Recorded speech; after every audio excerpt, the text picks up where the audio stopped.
This video is going to be for both Algebra 2 and Pre-Calc students, and I'm just going to give you a quick tutorial of the graphing calculator and how to use scatter plots and regression lines within the calculator.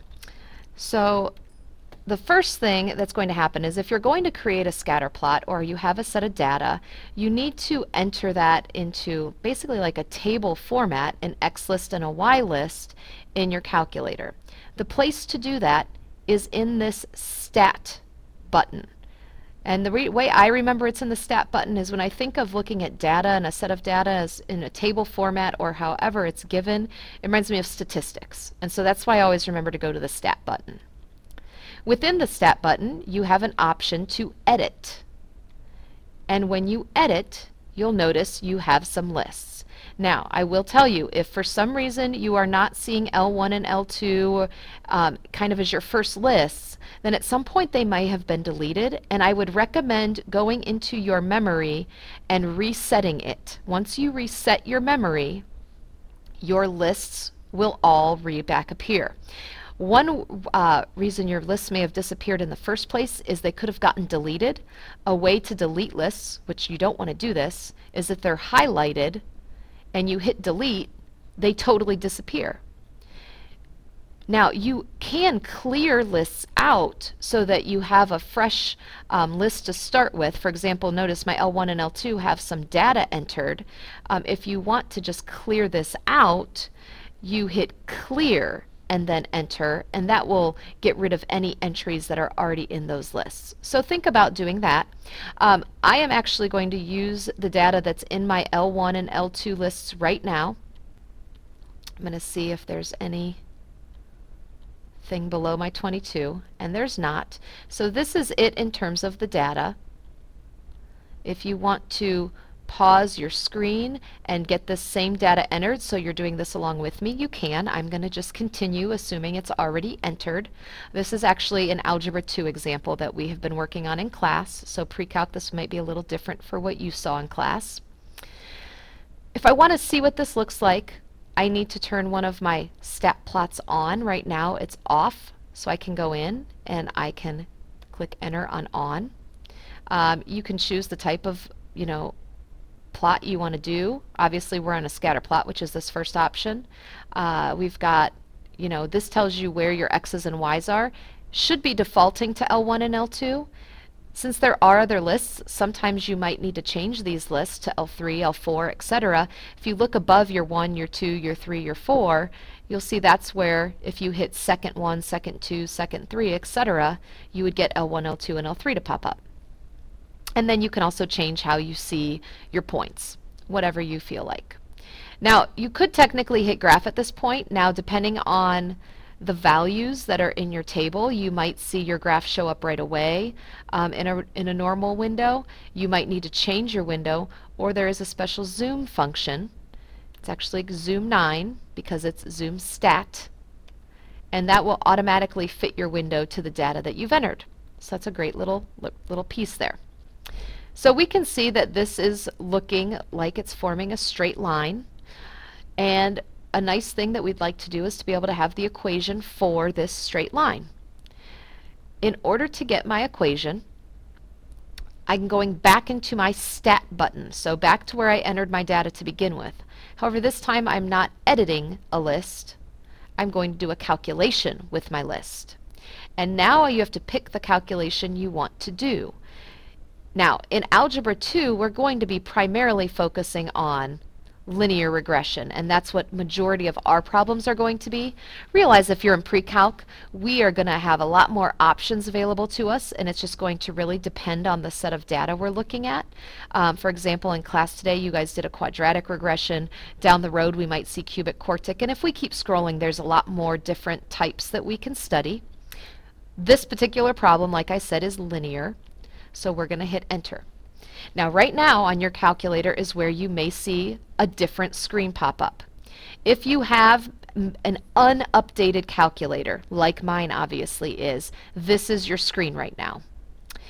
If yours is newly updated, it's a C edition, or it's even a TI-84 Plus and it's just updated as this one is not, you are seeing a screen right now that says X list, Y list, frequency list, store equation, calculate. Okay, so it kind of depends on your calculator what you're viewing right now. If you have this show up, you're ready to hit enter. If you have the new updated version show up, you need to go down and hit enter on calculate, assuming that your X list and Y list are set to the right L values, L1, L2, since that's where our data is stored. So you can go down, hit calculate, or if you're in this position, you can just hit enter right now, which is what I will do. And now we get our equation. If your R values are not showing up, then you need to go through the process of going to your catalog and turning your diagnostic on. On my step-by-step directions, I go through that process. So make sure your diagnostic is on so that you see this R value. It's your correlation coefficient. It tells you how accurate your equation is to meeting up with your data points. The closer we are to 1, the better of a fit our equation is to the data. As we start moving away from a 1, we might be a little leery as to if this is actually a good model or not. So this is great. We have an equation now. In this case, y equals 1.768x plus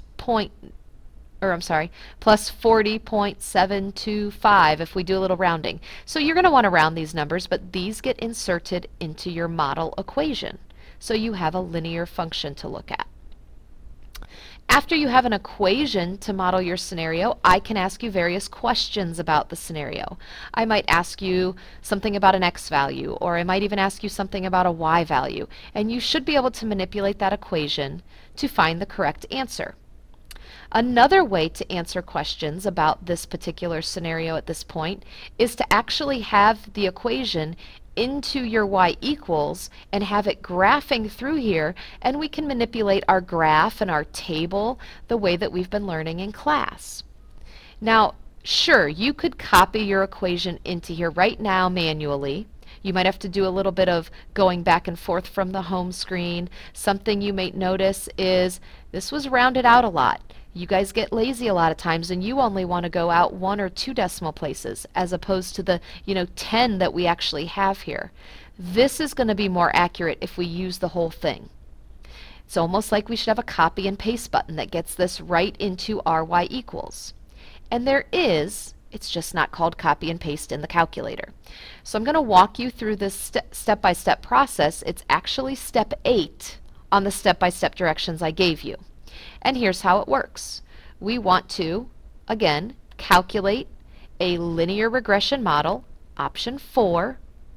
So it's what I just did here. Now I'm not going to hit enter because essentially what I want to have happen right now is I want to put whatever answer I get here into my y equals equation piece. There's a process to do that. Now let me pause for a moment and help out those of you whose screen looks different. So if you have the X list, Y list, frequency list, store regular equation, here's the key. You folks need to be going down and have your cursor blinking on the store equation piece. You're essentially saying, yes, do this regression and store my equation, and we're going to insert a y1 here. But you have to have your cursor here, and don't just go straight in and hit calculate yet. How do we get the y1 to appear? Good question. It's not listed anywhere on this home screen, unfortunately. We have to go into some of these functions and find y1. It's in the vars section. I think of this as my variables section. Going into vars, I'm looking for a y vars, a y variable. I'm dealing with a function right now, so I hit enter. Sure, I could pick any of these y's to store my equation. Typically, I'm going to pick y1, unless I already have something in y1 that I want to keep. Right now, y1 sounds like a good option. Linear regression has now been tied to your y. Those of you that have stored it in Y1, now go ahead and hit calculate. Otherwise, just hit enter. You get the exact same answer you got earlier, but now this time the equation is in Y1. You can see it showed up on the graph. If I go into my table, I now have lots of values for this particular equation. So you can do a lot of manipulating now, either within the graph or within the table, to answer some questions. So being able to copy and paste this equation, if you will, into Y1 is a very important process. Ask questions in class if you're having issues with your calculator. Other than that, I think we should be good.